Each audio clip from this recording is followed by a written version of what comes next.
CM Shivraj Singh Chauhan ने आज जनप्रतिनिधियों के साथ शाम को संवाद किया और उन्होंने संवाद में कहा कि रिकवरी रेट बढ़ रहा है, लेकिन कोरोना के संक्रमण चेन को तोड़ना जरूरी है और इसीलिए 15 मई तक सब कुछ बंद करा जाएगा।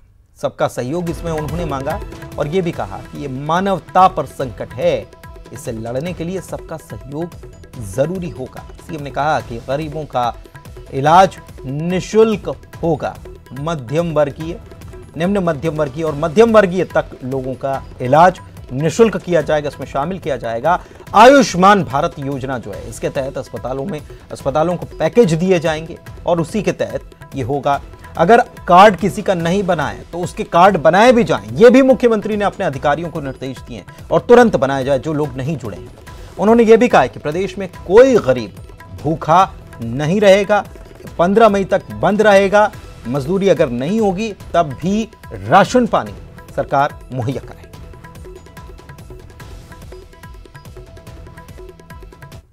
मध्य प्रदेश का नंबर संक्रमित राज्यों में 7वां हुआ करता था, 6वां या 7वां। ये आपके सहयोग का परिणाम है कि हम आज 14वें नंबर पर हैं। रिकवरी रेट लगातार बढ़ रहा है। पॉजिटिविटी रेट तो कल 18.23%, 18.23% हो गया। बढ़ते हुए केसों की, पॉजिटिव केसेस की संख्या थम गई है। 12,000 के आसपास केस हमारे यहां पॉजिटिव रोज आ रहे हैं, जबकि टेस्ट हम लगातार बढ़ाते जा रहे हैं। उठावने जैसे कार्यक्रम आज की परिस्थितियों में हमको इजाजत नहीं देते, ऐसे कार्यक्रम हम करें। सावधानी जरूरी है, बाकी किसी तरह के कार्यक्रमों का तो सवाल ही पैदा नहीं होता। मुझे 15 मई तक आपका सहयोग चाहिए। प्रशासन जुटे, जनप्रतिनिधि जुड़े। इधर जूनियर डॉक्टर्स ने अपनी हड़ताल वापस ले ली है। चिकित्सा शिक्षा मंत्री विश्वास सारंग से उनकी आज मुलाकात हुई, जिसके बाद यह हड़ताल वापस ले ली गई। हालांकि इसके पहले भी इन्होंने अल्टीमेटम दिया था, ओपीडी समानांतर चलाई थी बीते महीने और उसके बाद हड़ताल पर जाने की बात कही थी। फिर चिकित्सा शिक्षा मंत्री से बात हुई थी और तब उन्होंने अपनी बात मंत्री की बात को मानते हुए उन्होंने अपनी मांगों को बढ़ा दिया था आगे। लेकिन एक बार फिर से उन्होंने आज काम बंद कर दिया था और नॉन कोविड सेवाएं जो हैं उनको आज उन्होंने बंद कर दिया था। ये भी कह दिया गया था कि कल सुबह तक अगर मांगों पर विचार नहीं किया गया तो ये पूरी तरह से अपनी सेवाएं देनी बंद कर देंगे।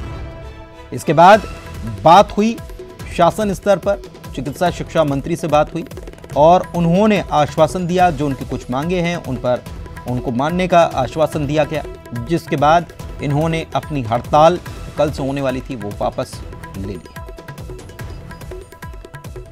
स्ट्राइक की या हड़ताल की कोई स्थिति नहीं है। हमने भी उनको ये बात समझाया कि इस समय पर या आगे भी जिस दायित्व का वो निर्वहन कर रहे हैं वो सीधे सीधे समाज की सेवा का है। इसलिए अपनी बात के लिए हड़ताल की बात करना ये बहुत उचित नहीं है। मुझे बहुत प्रसन्नता है कि उन्होंने जिम्मेदार युवाओं की भूमिका का निर्वहन किया है, हमारी बात को माना है और क्योंकि उन्होंने हमारी बात का सम्मान किया है, मान रखा है, तो उनकी भी बात का हमने मान रखा है। उनकी जो समस्याएं हैं उसको हम हल कर रहे हैं और उनकी जो मांगे हैं उनको भी मान रहे हैं। क्या जुड़ा की सभी मांगे गए? लगभग बातें जो थी, कोई ऐसी कोई बहुत ज़्यादा मांगे नहीं थी, जितनी मांगी थी वो मांगी।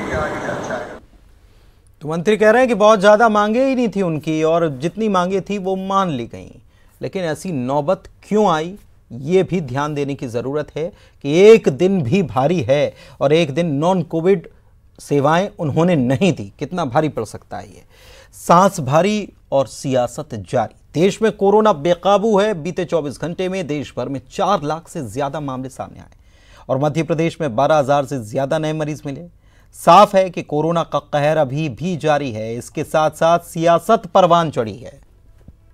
रोज एक नया मुद्दा मिल जा रहा है। एमपी में अस्पतालों की हालत अच्छी नहीं है और इस बीच गृह मंत्री ने कहा है कि एमपी में ऑक्सीजन सरप्लस है। कोरोना के आंकड़े भी अब कम हो रहे हैं। उन्होंने कांग्रेस को भी निशाने पर लिया। नरोत्तम मिश्रा के बयान पर कांग्रेस के विधायक कुणाल चौधरी ने कहा कि प्रदेश में ऑक्सीजन की कमी है और लोगों की जान जा रही है। सवाल उठता है कि अगर व्यवस्था का दम भरते हैं तो आखिर वो सिस्टम कहां है।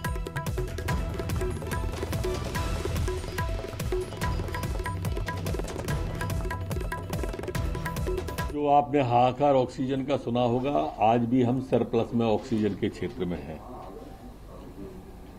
और इसलिए वो वाली दिक्कत अब खत्म सी होती जा रही है। ऑक्सीजन के अभाव में, इलाज के अभाव में कोई दम न तोड़े, सरकार पूरी मुस्तैदी से इस काम को कर रही है। जब आप रजिस्ट्रेशन करा लो, 80 लाख से ऊपर, करोड़ों से ऊपर रजिस्ट्रेशन हुए अभी से, और धीरे धीरे और बढ़ते जाएंगे। आपकी आधी से ज्यादा आबादी युवाओं की है और उनको लगाने के लिए पहले आप वहां पे व्यवस्था करें, पहले वैक्सीन की व्यवस्था करें। सिर्फ कैसे इधर उधर का ध्यान भटकाया जाए, जनता को लाइन लगाया जाए और स्प्रेडर के रूप में बढ़ाया जाए। कहीं ना कहीं इसको, जैसे राष्ट्रीय टीकाकरण अभियान चलता है जिसमें पल्स पोलियो का अभियान चला, कांग्रेस की सरकारों ने पहले कई टीके लगाए, बड़ी बड़ी बीमारियों का सामना करा, पर इस तरीके से अव्यवस्थाओं के साथ नहीं, पहले व्यवस्था करें उसके बाद सबको टीका लगाए। सिर्फ मुंह चलाने की जगह सरकार चले।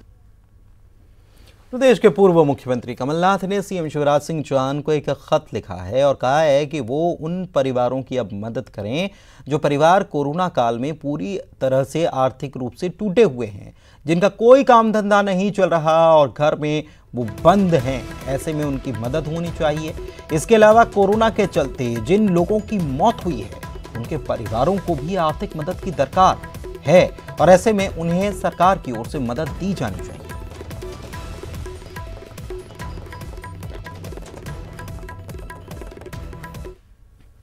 इधर पूर्व सीएम कमलनाथ के ट्वीट पर निशाना साधते हुए गृह मंत्री ने कहा है कि आलोचना करने के बजाय समाज में सकारात्मकता फैलाएं। उन्होंने कहा है कि कांग्रेसियों को वैक्सीनेशन के लिए समाज को प्रेरित करना चाहिए। माननीय कमलनाथ जी, मैं कई दिनों से आपके ट्वीट और पेपर स्टेटमेंट देख रहा हूं। जिस तरह से आप इस वैश्विक आपदा में नेगेटिविटी फैलाने का काम कर रहे हैं, ये आपको भारतीय होने पर शक पैदा करता है। ये सच है कि विपक्ष के नेता का ये काम हो सकता हो, लेकिन क्या कभी भारतीय होने के नाते आप या आपका राष्ट्रीय नेतृत्व लोगों को वैक्सीन लगाने के लिए प्रेरित नहीं कर सकता?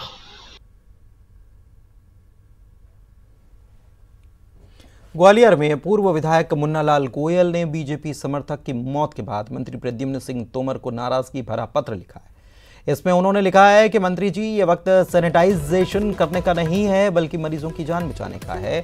सैनिटाइजेशन तो निगम कर्मियों का काम है। आपको याद दिलाएं कि मंत्री प्रद्युम्न सिंह तोमर खुद निकल पड़े थे सड़कों पर, सैनिटाइजेशन कर रहे थे गलियों गलियों में जा करके। तो यही बात उन्होंने तंज भरे लहजे में याद दिला दी कि ये काम आपका नहीं बल्कि ये तो निगम कर्मियों का काम है। और उन्होंने ये लिखा है कि स्वास्थ्य व्यवस्थाएं आप ठीक कराएं, लोगों की जान बचाएं। कमला राजा अस्पताल में भर्ती लाल सिंह कौशल की वेंटिलेटर न मिलने से मौत हो गई, जबकि अस्पताल के अधीक्षक से वेंटिलेटर मुहैया कराने की मांग भी की गई थी। मंत्री प्रद्युम्न सिंह तोमर ने कहा है कि कार्यकर्ता की मौत का दुख है और सरकार हर संभव कोशिश करे।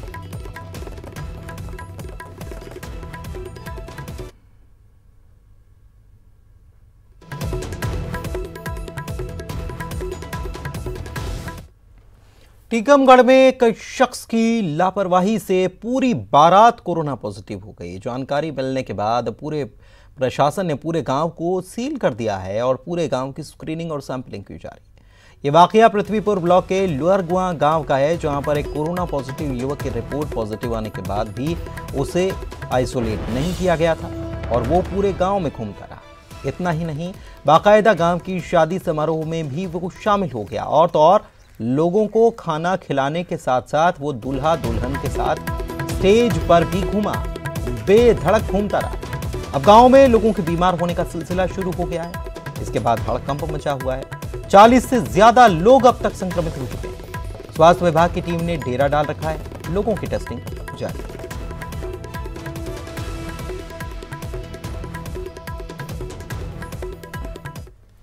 इधर अशोकनगर जिला अस्पताल में महिला सब इंस्पेक्टर के पति की मौत हो गई। मृतक राजस्व विभाग में पटवारी के पद पर तैनात थे। परिवार वालों की शिकायत थी कि मरीज को अस्पताल में सही से इलाज नहीं मिला और इलाज में लापरवाही बरते जाने के चलते ही उनकी मौत हुई। मृतक की पत्नी, जो महिला सब इंस्पेक्टर हैं, उनका कहना है कि उनके पति को अस्पताल में बिस्तर नहीं मिला, जिसके बाद उन्होंने पति को फर्श पर ही लिटा दिया और उन्होंने दम तोड़ दिया। श्योपुर में इधर मरीज की मौत के बाद परिजनों ने हंगामा किया, अस्पताल प्रबंधन पर आरोप लगाए लापरवाही के।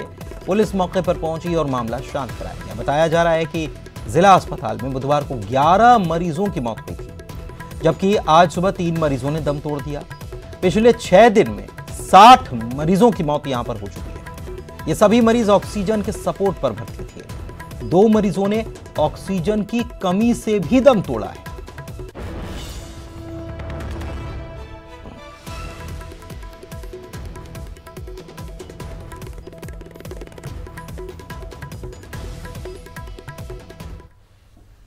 इधर दतिया में स्वास्थ्य विभाग के अधिकारियों की लापरवाही सामने आई। कोरोना मरीजों की जान के साथ खिलवाड़ किया जा रहा है।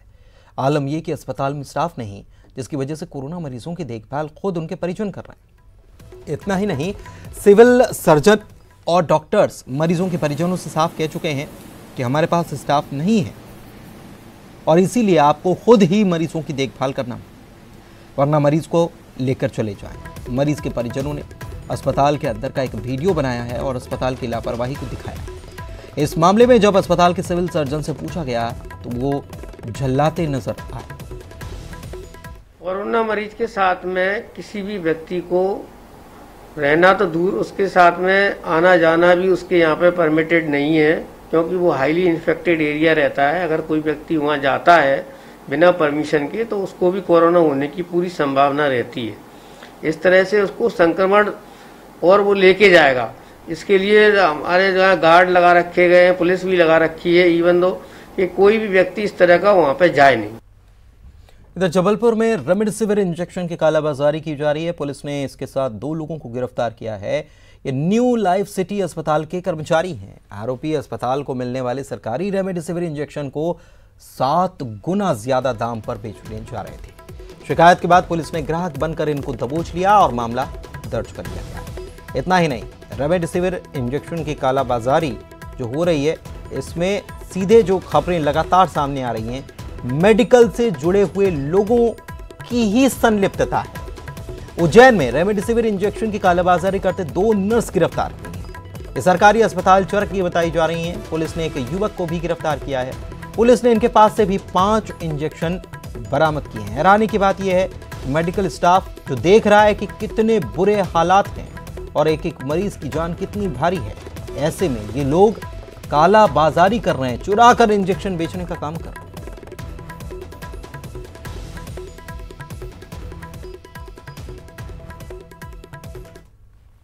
इधर लापरवाहों की एक तस्वीर बुरहानपुर से भी आई। यहां पर सब्जी मंडी पूरी की पूरी लापरवाहों की फौज से भरी नजर आई। आप तस्वीर देखकर अंदाजा लगा लेंगे, कोरोना काल में ये तस्वीर ही अपने आप में हैरान कर देती है, परेशान कर देती है। क्या हालात हैं, ये लोग क्यों नहीं समझ रहे। जो लोग जानते हैं, समझते हैं परिस्थितियां क्या हैं, उनके दिलो दिमाग में भी यही सवाल आ रहा होगा कि ये लोग क्या, इनको इनकी जान की, इनके परिवार की फिक्र नहीं। ये बुरहानपुर में हुआ ये सब कुछ। बुरहानपुर में रेणुका मंडी में ये एक दिन की तस्वीर नहीं है, बल्कि रोजाना की स्थिति है। रोजाना ऐसे ही बाजार लगता है। सवाल ये है कि देश एक तरफ कोरोना से जूझ रहा है, रोज करीब 4 लाख से ज्यादा नए मामले सामने आ रहे हैं, और इन हालातों में इस तरह से सब्जी खरीदना कितना जरूरी है। कि आप जिस प्रकार से सिर्फ मंडी का फायदा देख रहे हैं, ये बिल्कुल गलत है।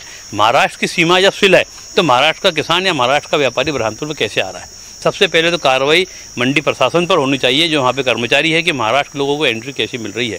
और दूसरी बात कि जिस प्रकार से बड़ी मंडी में गए, जो बहाना, जो बात करके कि हमको दूर दूर सोशल डिस्टेंसिंग रखेंगे, तो वो नहीं किया जा रहा है। तो इस पर सख्त कार्रवाई होनी चाहिए, क्योंकि ये कोई किसी का व्यक्तिगत मसला नहीं है, यह हमारे ज़िले के लिए, हमारे शहर का मसला है कि एक व्यक्ति, 2 व्यक्ति के कारण हमारा पूरा ज़िला और शहर कहीं बर्बाद ना हो जाए। उज्जैन में पुलिस ने धर्मशाला में छापामार कार्रवाई की और 13वीं के भोज में 200 से ज्यादा जो लोग इकट्ठे थे उनको पकड़ा है, उनको बाहर निकाला है। यह आयोजन गौशाला मंडी के माहेश्वरी धर्मशाला में चल रहा है। मैं भी बात पुलिस की टीम पहुंचते ही बहुत से लोग भाग गए। वही मौके पर मौजूद इन लोगों को पुलिस ने फटकार दिया। आयोजन महेश यादव द्वारा किया गया था, जिन पर मामला दर्ज किया गया है। धर्मशाला को सील कर दिया गया है। हैरानी की बात यह है कि न केवल धर्मशाला को बुक करने वाले, वहां लोग पहुंचने वाले कितने गैर जिम्मेदार हैं, इसके अलावा आयोजनकर्ता कितनी गैर जिम्मेदाराना हरकत कर रहे हैं। धर्मशाला को देने वाले, इस वक्त में मुहैया कराने वाले, जिसकी बुकिंग की गई, उनकी कितनी बड़ी लापरवाही कि 200 लोगों को बैठा कर यहाँ खाना खिलाया।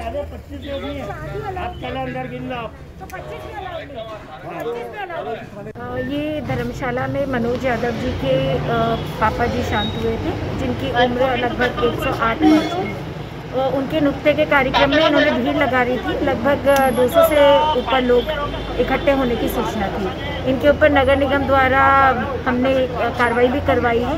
वह सारी वैधानिक कार्रवाई करते हुए 188 और 269, 270 के तहत FIR पंजीबद्ध की जाएगी और इसको तहसीलदार साहब द्वारा सील किया जा रहा है। सर, कार्रवाई की है माहेश्वरी भवन गोला मंडी उज्जैन में मनोज यादव जी के परिवार के द्वारा कार्यक्रम किया जा रहा था, जिसमें आवश्यकता से बहुत अधिक लोगों को जुटा लिया गया था। आकर के हम लोगों ने देखा और कोरोना प्रोटोकॉल का उल्लंघन किए जाने की स्थिति पाई जाने से माहेश्वरी भवन की अपना है, इसको सील किया गया है और उनके खिलाफ में भी धारा 188 की तरफ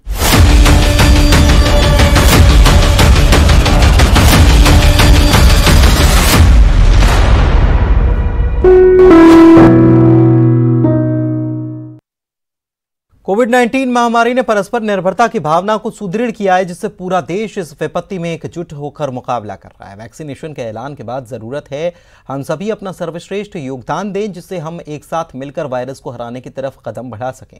नेटवर्क 18 मुहिम में हर कदम पर आपके साथ होगा। जब तक सभी सुरक्षित नहीं होते तब तक कोई सुरक्षित नहीं होगा।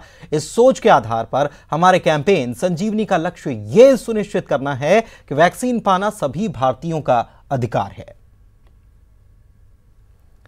नेटवर्क 18 यह सुनिश्चित करना चाहता है कि हर भारतीय को कोविड-19 टीकाकरण मिले।